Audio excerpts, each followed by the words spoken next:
Okay, it looks like we're live. It's 12 o'clock on 9/15/2022. It's my mom's 89th birthday today. And so I put a thing up there on Facebook. If any of you are watching and you see the post, say hi to my mom, say happy birthday. She doesn't even know what Facebook is, but I want to show her later all the people that said hi to her. So, anyway, 89 years old today. She's in perfect health. And that's good for me because I got her DNA. So I'm probably going to live to be about 300 years old. I might not look that great, but hey, I'm alive at 300 years old, right? Okay. Today, I'm doing something a little bit different. Um, every morning, my wife and I do a Bible study, okay? And so we do it in the morning, we do it in the evening, we do it together.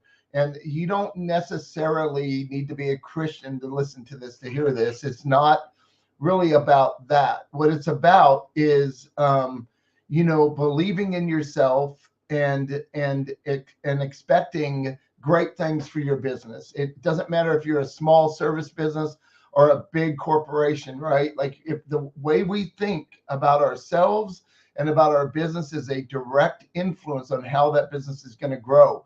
I had a very big restoration company. I'm a guy that couldn't even make it through school because of ADHD and bipolar and all that stuff, right? So I got a GED.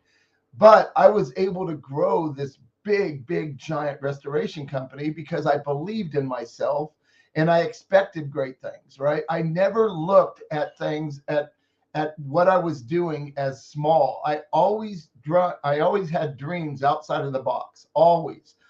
There's a video I want you guys to watch because this morning we were doing our Bible study, and he's a God entrepreneur. So he talks about the relationship of the Bible and our businesses, and really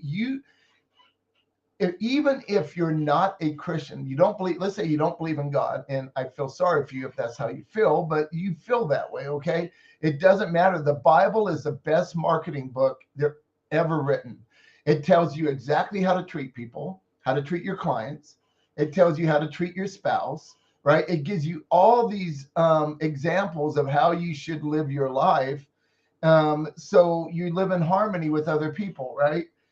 So I love it. I love that my wife and I, we've been married nearly 40 years, and we've been together a long time, and we worked together in our restoration company for 27 years. So like most marriages, the husband goes to work here, the wife might be at home, or the wife might have a job also, or vice versa. I know nowadays a lot of women work because they have a much higher paying job than a male, and he stays home with the kids, and that's completely cool. It should be that way, right? Like we should all be able to just be equal, and I'm a strong believer in equal. Now, we do this Bible study together, and we're very close. We have a very good relationship, but I love it because we do Bible studies on entrepreneurship, right? How the Bible relates to how I run my business and how I treat you out there, our clients, right? And it's a direct influence on how God teaches me to teach you, to treat you, not teach you. So those of you that have worked with me for the last 7 years since I've sold my restoration company, that have done advertising with us, maybe we built a website or who knows what, you know that we are extremely fair in our pricing, and we treat you with complete fairness, and that's how it should be. So I want you to this this video really got to me today, right? It did a great work on my heart and my wife's heart because we love listening to this guy. But this one was really good, and I'm gonna play it right now. I'm gonna share my screen, and I'm going to play this video. It's about 6.5 minutes long. Okay, here we go, and then we'll move on from there. Okay. All right, let me make this big screen and let's play. My company does branding. We come up with excellent stories, logos, and websites for our clients. The price of what I charge is subjective. I don't really have a set price, but I have a ballpark figure that I usually throw out there. One time, I was going to go pitch a client a $10,000 branding job, and my partner convinced me that I needed to change it to 20,000. He didn't want me to change anything in the proposal except the price. Same offer, double the price. He He told me to not put a limit on God, that God can provide, and I could trust that. But the time I arrived at the meeting, well, I said, the heck with it. And I made it 40,000. After all, what did I have to lose? Guess what? I settled at 30,000 with the client. I went from 10,000 to 30,000 because my partner had shared some fantastic wisdom with me.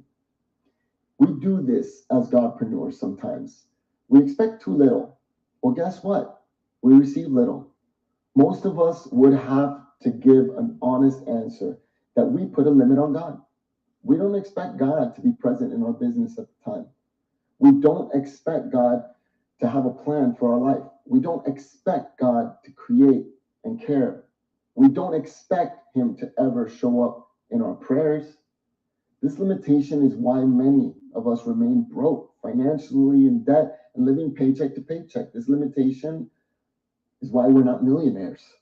See, rich people expect to have a lot of money, while the rest of us just wish we had enough to secure sufficient income. We just need to get through the pay period, to pay the landlord and our vendors. We just need enough money to make payroll. Does that sound familiar? Christian entrepreneur, you are chosen as a holy and royal child of the highest God. You have the right to proclaim the excellencies of He who called you out of darkness into His marvelous light. This is your right as a Christian.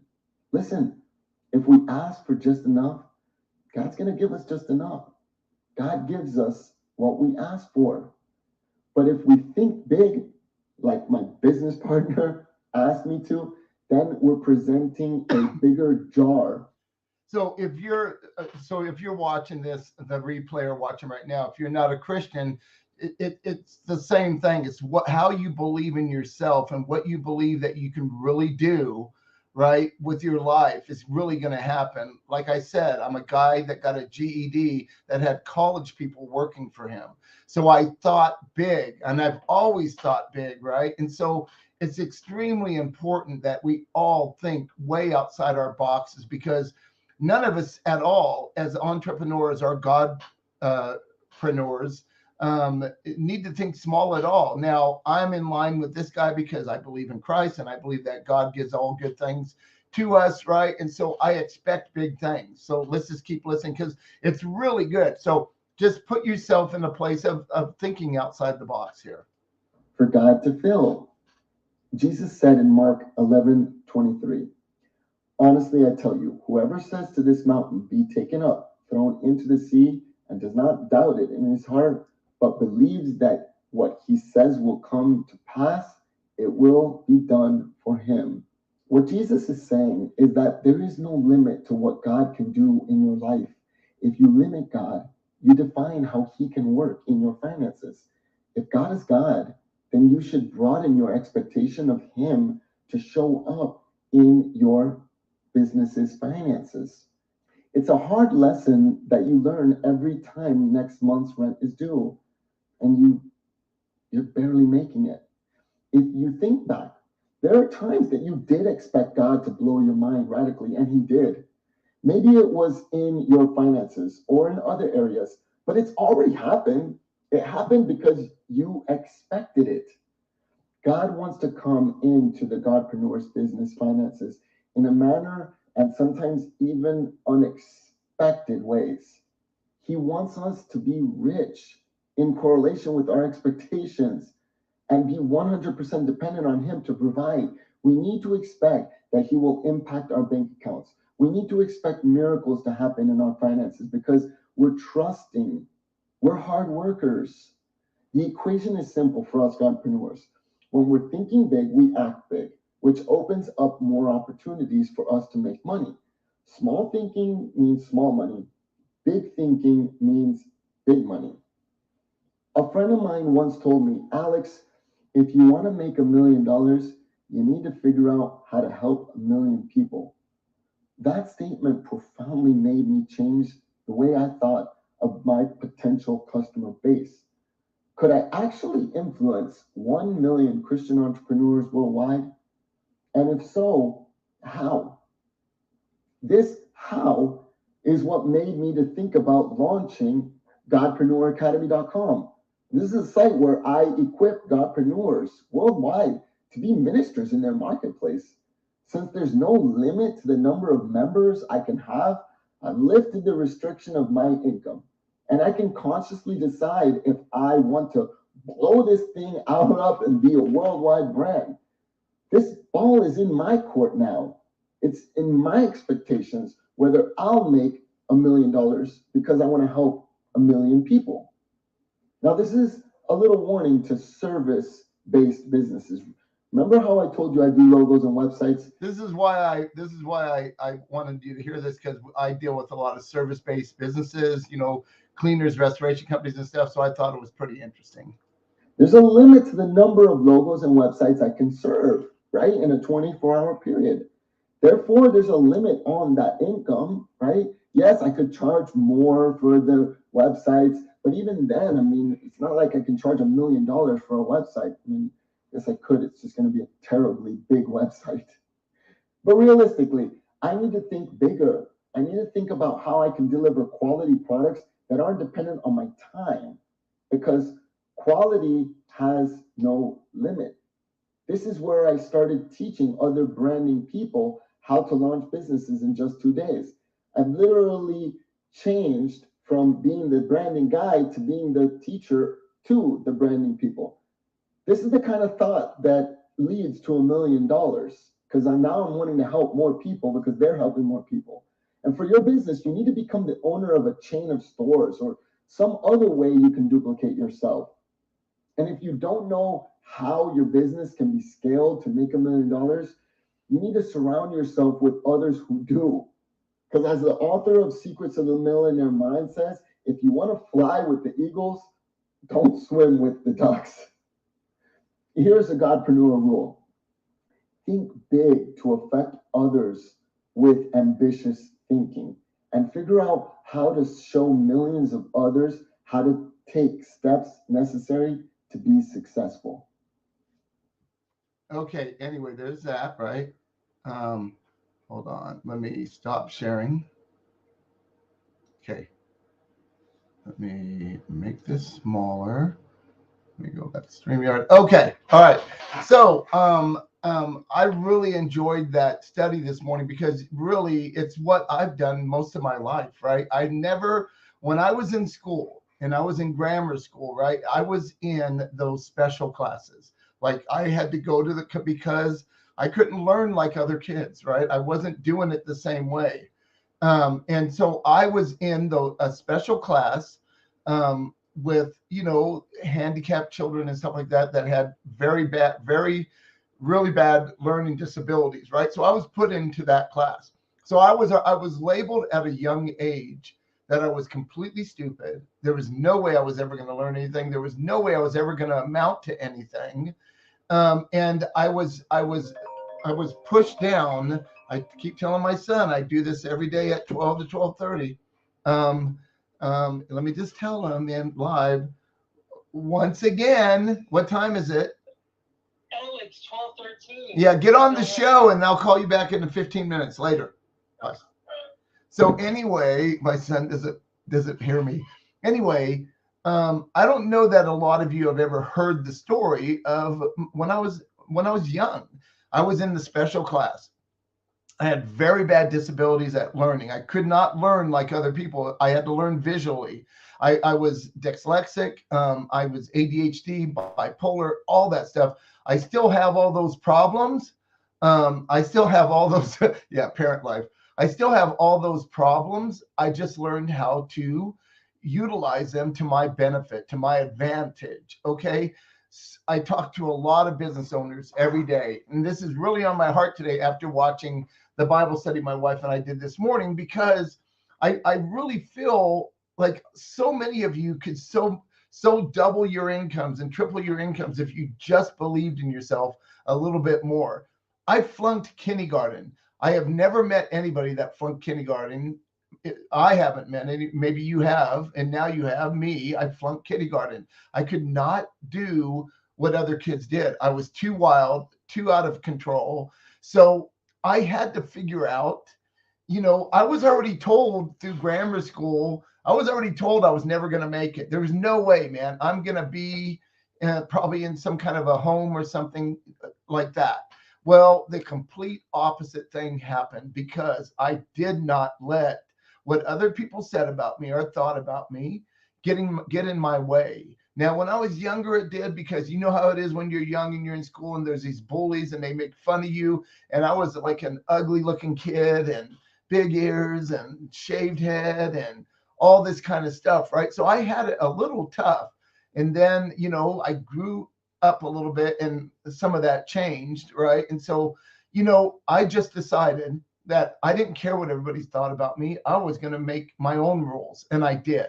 And I made my own rules, and I built a multi-million-dollar business with a GED. It doesn't matter. And I'm not against school. I'm highly for school. In fact, I pray that my granddaughters go to college. Luckily, their other grandfather, David Wildman, is like a PhD, extremely brilliant, smart guy. So I know they got some of his brains too, and my daughter-in-law's brains. And my son had the same problem in school. He was a visual learner. He couldn't learn like they teach you in school. So he had the same problems I did. And so now look at him. He owns his own restoration company. He's doing great. He's extremely intelligent, has a perfect family, a wife that loves him, kids that love him. They're all, strong Christians. So I get to see the rewards of my life now, how we raised our son to be a strong Christian. I'm not saying you need to be a Christian. I'm saying you need to have values and you need to respect other people. You all know we live in a world now where that is out the door now. If you're a Republican and a Democrat, you hate each other for some reason. Listen, my mom, 89 years old today, lives with us for the last 8 years. She's a Democrat. She's a strong Democrat. Do I try to stifle her thoughts? Heck no. My mom can have her own thoughts. If I can live in a house with my mom, now, of course, I love my mom. And if I can live in the same house and my views are completely different than hers because of my life experiences, right? But we still get along. Yeah, sometimes we argue about a few things, right? But look, I don't tell my mom who to vote for. She votes herself. So I'm just saying we all need to get along better together. I don't know how it even got off track there, but it did. But anyway, Craig and I have built a pretty big business, and we love taking care of our clients, right? And so it's all about that. So now thinking outside the box is what we need to be doing. Too many people think way too small. And I think when you're very intelligent, it kind of gets in your way if you're an entrepreneur, because if you're very intelligent, you try to think of all the things that can go wrong.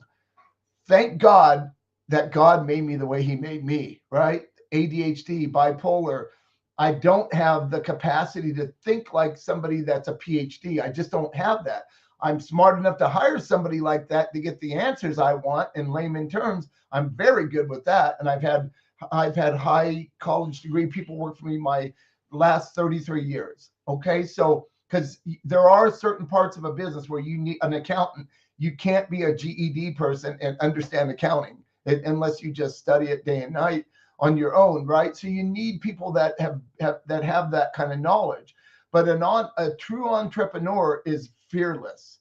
And that's what I'm hoping all you will be. You need to be fearless in your decisions. And I've read all these books also, right? Like I've read books where, you got to like really think all these things through before you make a decision. I think that is the biggest bunch of bull crap there is. When I opened up a roofing company, I can't even climb a ladder. And why I opened it, the salesman told me he made $260,000. This is back in 2012 when we had the big Waldo Canyon fires and I had all the work and I hired roofers to do the roof before I had a roofing company. Well, he said he made that kind of, I thought he meant the company. I was like, that's all they make. He goes, no, that's what I made. A week later, I was a roofing company. And I knew that you had to be a roofing contractor to pull permits. So what did I do? I hired a contractor to work with me for those first 5 jobs, because you had to have 5 jobs under your belt and then you can go get your own license. And that's what we did. Okay. So I didn't let the fact that I can't climb a ladder stop me. I just thought, hey, I'm going to do roofs, and I did. And now, the people that bought it, Chris and Sil, have done great with that company the past 7 years, right? So, the legacy's moving on. It's continuing. We too many of us think too small about our what we can do in life, and I think it's a real shame that we do that when we really do have the most high God in the world, in the universe, that is willing to give us anything we ask for if we just believe in it. If we just believe in ourselves, that could happen, right? So I loved it this morning because I thought about all my clients as I was listening to it, and I thought about the ones that aren't doing very well, and I thought about the ones that are doing really well. And I play a big part in work that comes to them because of the advertising efforts, right? But it's so much bigger than that. You should never settle on one type of advertising anyway. You should be doing everything. You should be going to real estate companies. Like how are these things going to happen if you sit on your ass? They're not. Nothing happens when you sit on your ass, unless you won the lottery. Unless you're playing the lottery and you won, right? Then that happened on your ass. But nothing happens when you there's got to be you got to do something to get a reaction. But you need to, when you're making these decisions, right? And I make very quick decisions. My decisions take me probably, I might think about, a long decision for me is 1 minute. And I'm serious. I swear I'm serious about that. If I know when I see something good, and I know when I see something bad. Now, have I made mistakes? Oh yeah, I've made mistakes. When we started Enviritize, when COVID first happened, right, when everybody was getting sick, and we started Enviritize to disinfect houses, I really, really thought that we were on to the next Google. We're the next Google. Every house in America is going to need to be disinfected every week, right? And why wouldn't I think that? They were saying people were dying like crazy because of this disease. So I was going to go out and help because I saw a need, and the need was I saw these other companies putting videos of how they were disinfecting houses and doing this. I call it the Zorro method, where they took their sprayer and they went across, down, across. So they missed 90% of the surface, and they were going so fast there was no dwell time. Those of you that understand disinfection know what I mean about dwell time. But I saw there was a real need because there was all these crazy people that knew nothing about disinfecting. Your painter all of a sudden was an expert disinfecting person. So we started Enviritize, and I really thought it was the next $1 billion idea, and it wasn't, because I didn't think about the fact that nobody was going to have any money to get this done because nobody was working. Right. So that thought process didn't go through my mind, but we made a mistake and we moved on. Right. So not every decision that I make is an A decision, A+ decision. I have some D's and some F's. Right. But as an entrepreneur, if you don't have some F's under your belt, you are doing something totally wrong. There's no way you can own a business, go through life, and not have big problems. It's impossible. Because if you're growing your business at the rate you should be growing it, you should be having some problems, because we're dealing with people, and not everybody is the same. There's people that are just angry. They're having a bad day. Maybe they separated with their spouse and they're having a really bad day, and you're cleaning their carpet, and nothing you do is going to get them excited. It doesn't matter if their carpet looks like gold when you're done. They still don't like it, and they're mad at you. So you're going to have problems in life when you have a business. There's always going to be problems. When you have employees, you're going to have employee problems. When I first hired my first employee, do you want to know the stress that I worked on by myself for almost the first 10 years of the 27 years? Now, except for I had my son helping and some of his friends and stuff like that. But, he was young. I owned him at that moment, right? Until he got bigger and found out I didn't own him. I'm kidding. You know that, right? So, and then I was going to hire that first employee. And oh my gosh, man, nobody can do it like me. Nobody's good enough. There's no way I can hire an employee. What am I going to do when they mess up? How am I going to deal with all this? But I did it anyway. And you know what I found out? I found out that what my 100% was what I thought 100% was what it should look like. And of course, I trained my employees to be as much like me as possible because I've always given 150%. I had to settle for 85% because there is no such thing as 100% with most employees because they're there for the paycheck. They don't own the company. They don't have anything invested.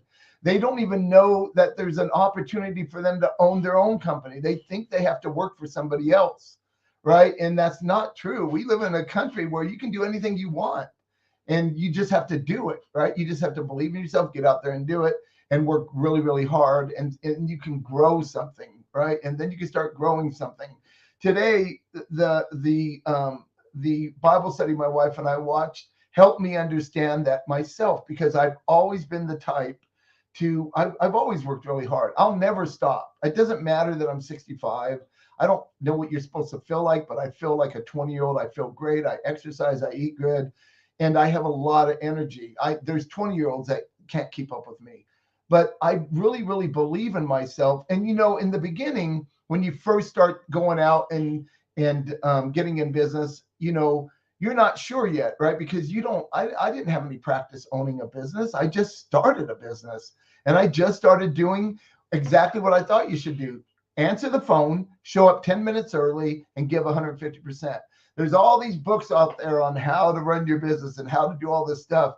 And it just blows my mind that it is as simple as treating that person with respect, getting there a few minutes early. Don't ever be late, because being late, you know what being late means? I don't give the F word about you. I only care about me. So I'm late, right? I was in a class one time. I took this class about we're responsible for our own life. And if you're late, it's because of your fault. You know, there's traffic at 8 a.m. in the morning. There's a lot of traffic. You leave a half hour before you usually leave because you're going to be in traffic. Don't give me this crap. You're a half hour late because of traffic. You leave early. I can't even remember a time that I've been late in the last 30 years or so, right? Like, because I respect people's time. So you respect their time, you show up a little bit early, you give them 150%, you got a multi-million-dollar business now. Okay, that's all it really takes. That's what business is. And as you hire employees and you try to grow your business, right? That's what you do. You understand that they're not going to do what you do because they don't have that mindset of being a business owner. Now, with saying that, I have brought some employees on that are unbelievable. And like, for instance, Chris and Sil Dunlap worked with me for 15 years and they started their own business because they had that mind, but they were exceptionally great employees. They had the same mindset as me, right? So imagine having people like that in your business helping you grow it. I could have never got where I was without them. People like Dylan that were in my business. And I had all these great employees and these managers that were just phenomenal. And how I got that lucky, I don't call it luck. I call it, I talk to God and I ask him for what I want, and it seems to happen. It's that simple. I know there's a lot of bad in our world, people with cancer, and you want to get healed and stuff. We live in a sinful world. Diseases happen, things happen. You know, at some point, we're all going to go. We're all leaving, and we need to leave a legacy for our children and our grandchildren that's extremely positive.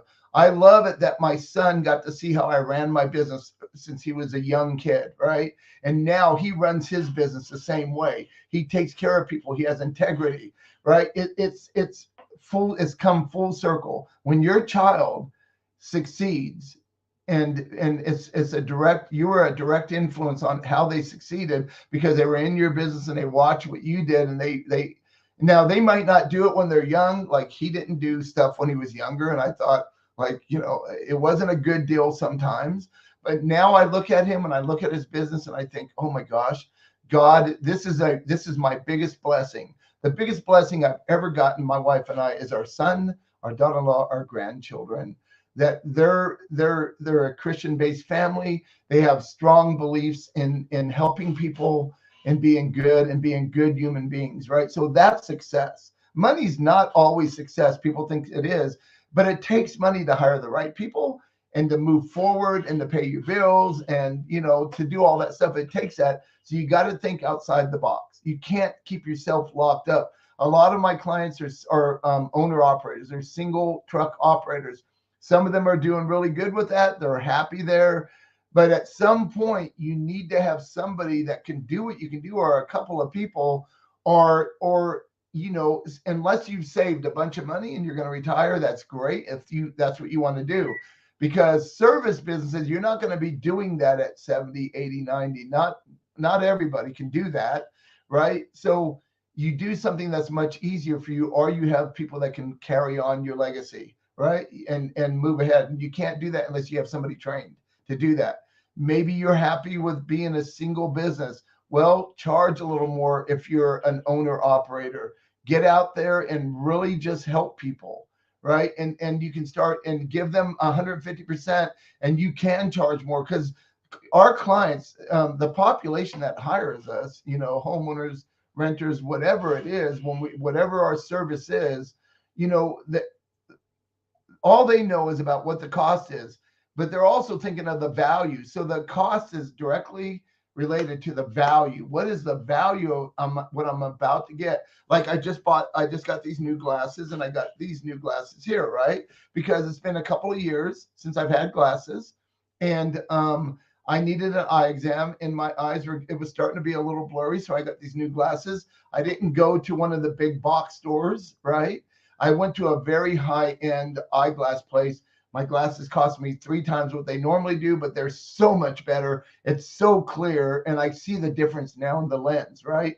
So but I went there, and the value of how they treated me, and the value of the lens, and the frames and stuff like that far exceeds what I paid for these, right? So the value was huge, because I didn't know what to expect. It's already 12:32. It's been long enough. Thank you all for being here. Look, just think outside the box. Think about what you want to do with your business, right? Don't dwell on stuff for weeks and weeks and weeks trying to make a decision. Believe me, God gives you ideas. If these ideas pop in your head and it seems like that's a great idea, I know I can do this and make money at this, right? Then go with it. Just don't be afraid. Go with it. Do what I did. Just go with it. When I first started teaching people chlorine dioxide, I only had like 5 months experience, but all of a sudden I became this worldwide teacher. And who told me I could be the worldwide teacher? Nobody, me. I told me I can be that. So I'm doing exactly what I'm telling you to do.